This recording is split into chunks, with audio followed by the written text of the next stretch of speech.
दो अच्छी है।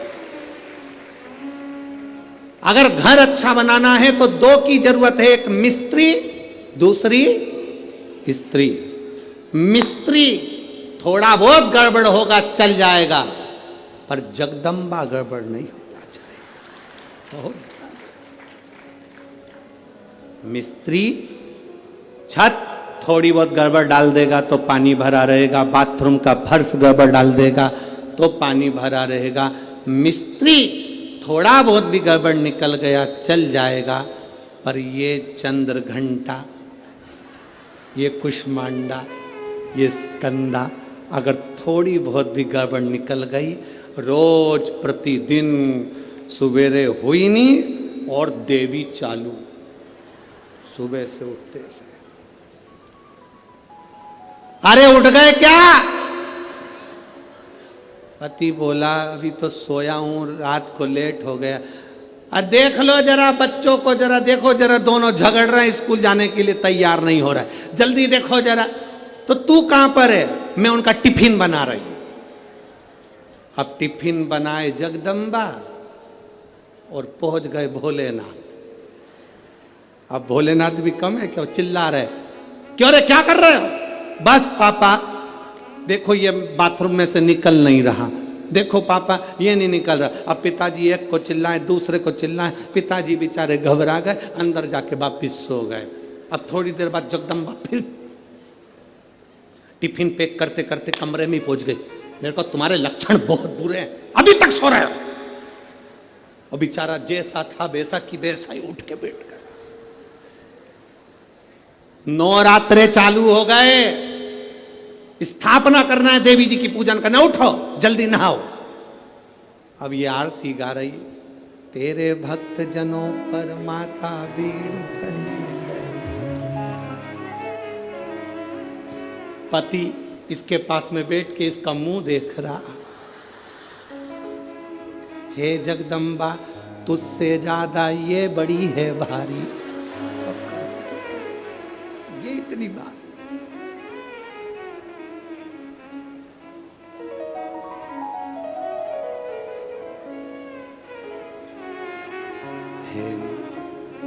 अब पत्नी देवी जी से कह रही, मां कृपा करना। पति थोड़ा तिरछा होके बोला, तू कृपा करना। देवी दया, बड़ी बहुत बहुत आश्चर्य वाली बातें होती हैं, बहुत आश्चर्य की।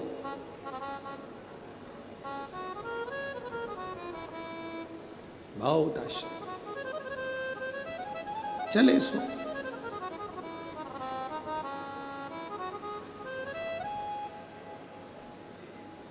मां रेणुका कच्चे घड़े में जल लेकर आ रहे, शिव जी को अभिषेक के लिए जमदग्नि जी को दे रही हैं, अपने पति को। अच्छा मिस्त्री और अच्छी स्त्री घर को स्वर्ग बना देती है, श्रेष्ठ बना देती है। और अगर मिस्त्री थोड़ा बहुत गड़बड़ निकल जाए चल जाएगा, पर अगर स्त्री ठीक नहीं निकली तो घर में रहने वालों को स्वर्गवासी बना देती है। तो स्वर्ग तो जाने दो, स्वर्गवासी।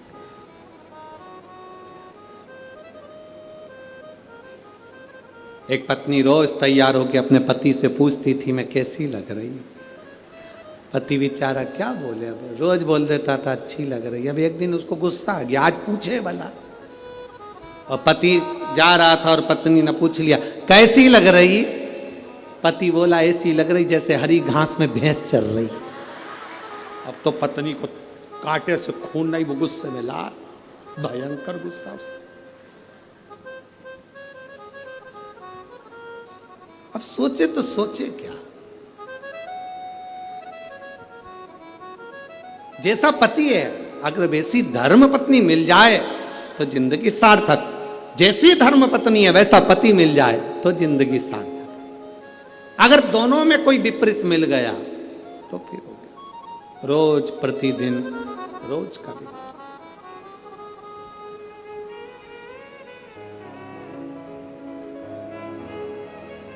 वैसे तो मुझे उम्मीद है नागपुर में तुम सबको अच्छे ही मिले होंगे, और जितने मेरे जीजा होन बैठे हैं उनको मेरी जीजियां बहुत अच्छी मिली होगी। इतना तो विश्वास है, इतना तो मैं भरोसा रखती हूँ। अब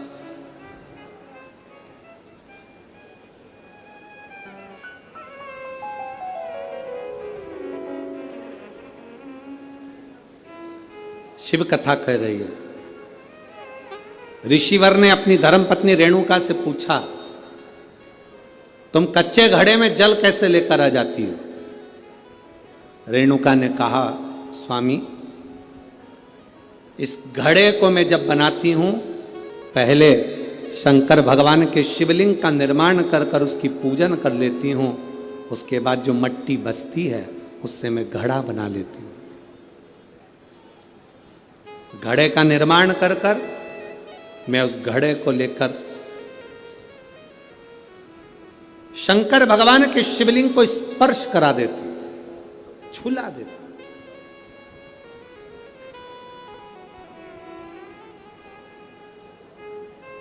केवल शिवलिंग को छुआ देना बहुत है। एक पत्र में किसी बहन ने लिखा कि मेरा नाम पूर्वा पीयूष हिंगे है, मैं जूना सकरदरा सोलंकी वाड़ी में रहती हूं। सही बोला है? हाँ ठीक है। मेरी लड़की कहीं बैठी हो, दुर्वा पीयूष हिंगे 4 साल की है। कहीं बैठी हैं? बेटी आई है साथ में? लिया उसको, लिया। मेरी बेटी दुर्वा पीयूष हिंगे 4 साल की, पेट में इसको दर्द रहता था, बहुत सारे डॉक्टरों को दिखाया, किसी को समझ में नहीं आया। दवाइयाँ लेते रहे। 10/7/2022 को रात में बहुत तेज पेट में दर्द हुआ तो इसको डॉक्टर के पास लेकर हॉस्पिटल भी गए। जिन डॉक्टर का इलाज करवाते थे वहीं पर लेकर गए। MRI करी तो मालूम पड़ा कि इसके पेट में 2 गांठ हैं। 2 गठाने पेट में थी, एक 5/8 की, एक 8/5 की। डॉक्टर ने कहा इसका ऑपरेशन करना पड़ेगा। ऑपरेशन के लिए इतनी छोटी सी बेटी के पेट में गांठ और कैसे ऑपरेशन करा? फिर भी डॉक्टर ने कहा इसकी गठाने बड़ी हैं, उसको निकालना ही पड़ेगा और उसको जांच होगी। गांठ निकलवाई। जांच में मालूम पड़ा कि इसको 3rd स्टेज का कैंसर हो गया। अब क्या करें गुरुदेव, इतनी बड़ी बीमारी आ जाने पर टेंशन हो गया परिवार में। डॉक्टर कहते हैं कि इसको जो बीमारी हुई है इसके अनुसार इसको ये गठाने बनती रहेगी, बार बार गठाने बनेगी और बार बार इसको तकलीफ होगी, क्योंकि ये छोटी है, इसकी उम्र का विकास होगा तो इसको तकलीफ आती रहेगी। 21 दिन तक हॉस्पिटल में रखा, सारी रिपोर्टें चलती रही, पर इसका कैंसर वैसा कि वैसा ही रहा।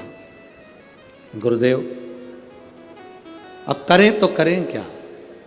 तब मेरी मम्मी ने कहा कि तू पशुपति व्रत करना प्रारंभ कर, उस बच्ची को पानी पिलाना चालू कर, शिवजी पे चढ़ाओ। एक बेलपत्र शिवजी पे चढ़ी हुई इसको खिलाना चालू कर। मैंने बेलपत्र देना चालू करा। डॉक्टर के हिसाब से इसके कीमो होना थे और इसकी जो बीमारी थी उसके अनुसार इसका कैंसर कभी समाप्त नहीं होना था। नागपुर के सारे डॉक्टरों ने कह दिया था कि इसका कभी समाप्त नहीं होगा, पर बाबा का मैं क्या गुणगान करूं गुरुदेव। डॉक्टर ने कहा था इसके कीमो पर कीमो होंगे, पर मेरी बेटी को 5 कीमो हुए, बेटी मेरी कांपने लगी। तब हमने डॉक्टर का बंद कर कर शिव जी पे चढ़ा हुआ जल देना प्रारंभ करा, बेलपत्र खिलाना प्रारंभ करी। जैसे ही डॉक्टर ने तीसरी PTC जांच प्रारंभ करी, PET जांच प्रारंभ करी, जांच करते से ही डॉक्टर ने कह दिया अब ना जाने इसके शरीर में क्या हो गया कि इसको अब कैंसर नहीं होगा और इसका कैंसर पूरी तरह से समाप्त हो चुका है। लिया।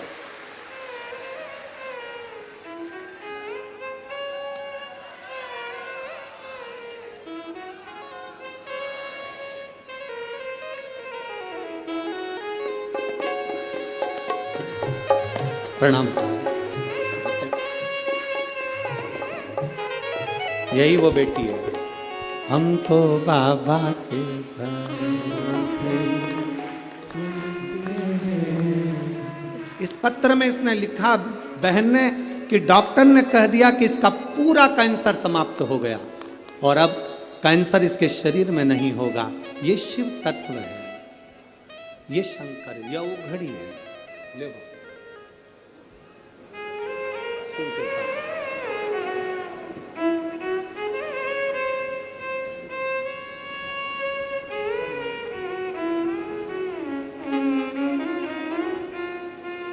अरे लुटा दिया भंडार काशी वाले ने, कर दिया माला माल काशी वाले ने। ये शिव ओघड़ी है हमारा, शंकर ओघड़ी।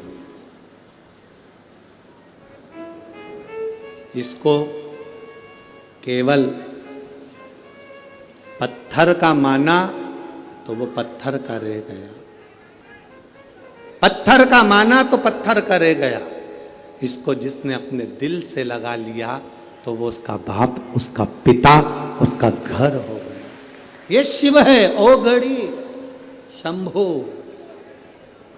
ये दयालु सहज नहीं मेरा शंकर, इसको पहचानना सरल नहीं है।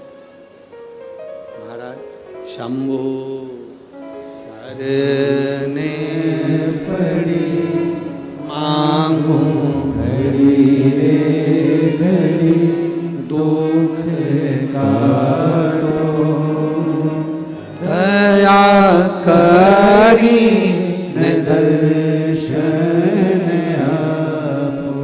आपने दिल से कहा, वो दिल से सुनता है। आप दिल से बोलो उसको, दिल से सुनेगा।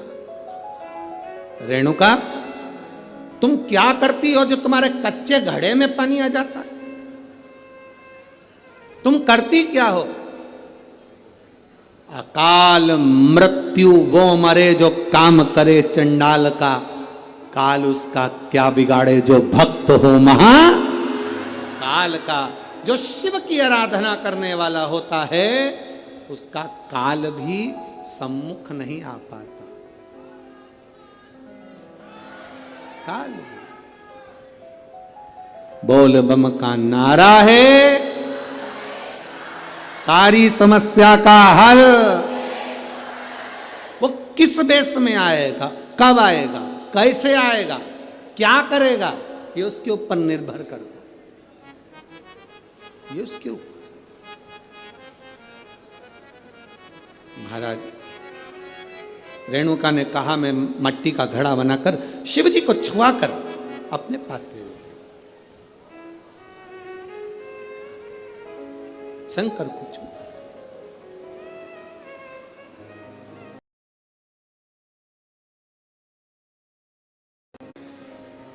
देवी जी की स्थापना होती है। तांबे का, पीतल का, स्टील का, मिट्टी का कौन सा घड़ा, कौन सा घड़ा रखते हैं? काय का रखते हैं? मिट्टी। काय का घड़ा रखते हैं? मिट्टी का। कभी कोई तुमसे पूछे कि पूजन में मिट्टी का पात्र, मिट्टी का घड़ा, मिट्टी का हंडा, मिट्टी की मटकी क्यों रखी जाती है? यदि कोई तुमसे पूछे तो तुम्हें उत्तर देना है ये मिट्टी का हंडा, मिट्टी का मटका, मिट्टी की मटकी कलश में रेणुका माता के नाम से रखी जाती है, जो अखंड सौभाग्यता प्रदान करती है।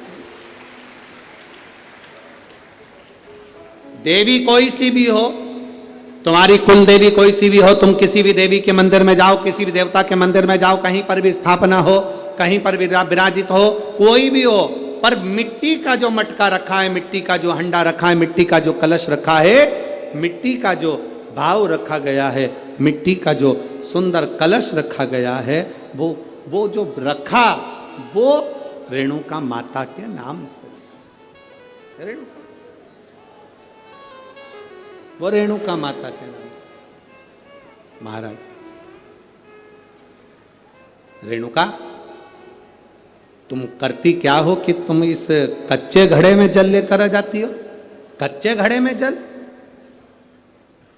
क्या करती हो तुम जो ये कच्चे घड़े में जला जाता है? रेणुका ने कहा, स्वामी इसमें मेरा कुछ भी नहीं, इसमें मेरा कुछ नहीं, इसमें जो कुछ भी है सब देवाधिदेव महादेव का है, इसमें मेरा कुछ भी नहीं, जो भी है वो महादेव। बस यही समर्पण है, इसी को समर्पण कहते हैं कि तुम्हारे दिल से तुम देवाधिदेव महादेव को हर बात, सब कुछ शिव को समर्पित कर कर चलो। अरे तेरा ही दिया मैंने खाया पिया तेरा शुक्रिया तेरा शुक्रिया मुझे भोले बाबा ने बहुत दे दिया है, तेरा शुक्रिया है, तेरा शुक्रिया है। ये जायदाद दी है, औलाद दी है, ये जायदाद दी है, औलाद दी है। मुसीबत में हर वक्त इमदाद दी है, मुसीबत में हर वक्त इमदाद दी है। तेरा ही दिया मैंने खाया पिया है, तेरा शुक्रिया है, तेरा शुक्रिया। मुझे भोले बाबा ने बहुत दे दिया है, तेरा शुक्रिया है, तेरा शुक्रिया है। जो दिया वो कम ना दिया, उसने जो कृपा करी उसने कम ना करी, जो करुणा करी उसने कम ना करी है। रेणुका, अब तो जमदग्नि जी की भक्त शिव के प्रति और जागृत हो, शंकर के प्रति और। आज रेणुका जल लाने में थोड़ी सी देरी कर दी।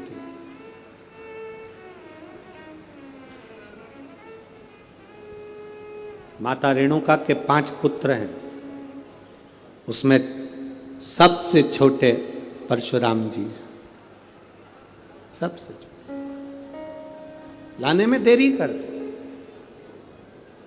अब जल लाने में देरी कर दी तो जमदग्नि बाबा ने ध्यान लगाकर देखा कि रेणुका क्यों लेट हो गई, आई क्यों नहीं, कारण क्या बना, क्या कारण है जो आने में देरी हो गई रेणुका, क्या हुआ इस? ध्यान लगाकर देखा तो क्या देखते हैं, रेणुका जल लेकर आ रही थी तो जल लाते लाते उसका ध्यान थोड़ा सा भटक गया, दृष्टि मन चित्त थोड़ा सा विचलित हो गया। विचलित किसी गलत जगह पर नहीं हुआ,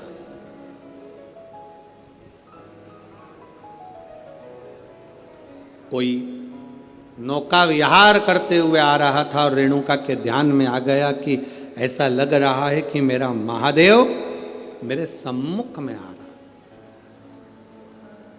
ध्यान तो विचलित हुआ, दृष्टि तो विचलित हुई, ध्यान तो गया। अब ध्यान विचलित हो गया, दृष्टि विचलित हो गई, क्रोध आ गया बाबा को। अपने चारों पुत्रों को बुलाया, परशुराम जी आए नहीं थे उस समय पर, कहीं गए हुए थे। चारों पुत्रों को बुलाकर कहा तुम्हारी माता का सिर काट दो।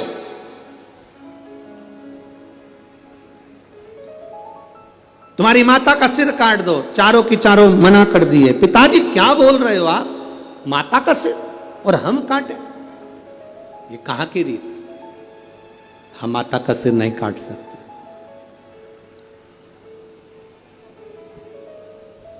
हम हमारी माता का सिर नहीं काट सकते पिताजी।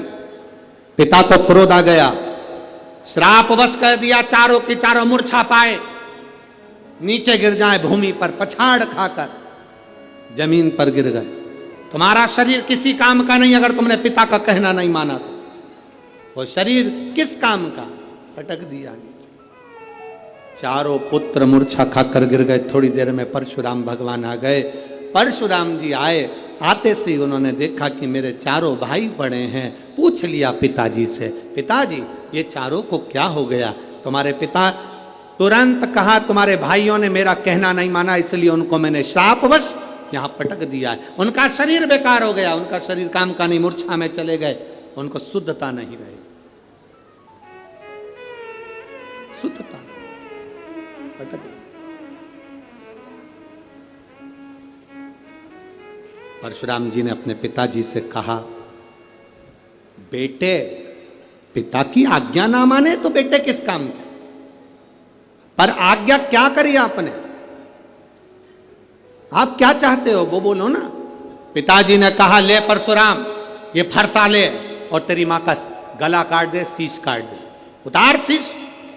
परशुराम जी ने पूछा कि मैं शीश काट दूं? हाँ।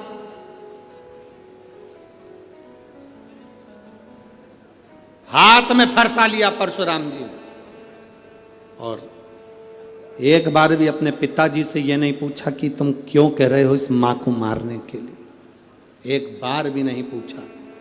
पिता की आज्ञा है, स्वीकार करूंगा। पिता की आज्ञा है, स्वीकार करूंगा। जरा विचार करिएगा, अपनी चित्त वृत्ति में लेकर आइएगा इस बात को। एक पिता आज के बेटे से कहता है कि मुझे एक गिलास पानी लाकर दे दो, और बेटा अपनी माता से कह देता है मम्मी पापा को पानी दे दो।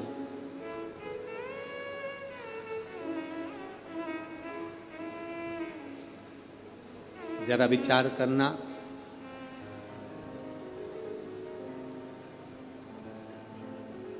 ये दुनिया की रीत, ये दुनिया का क्रम।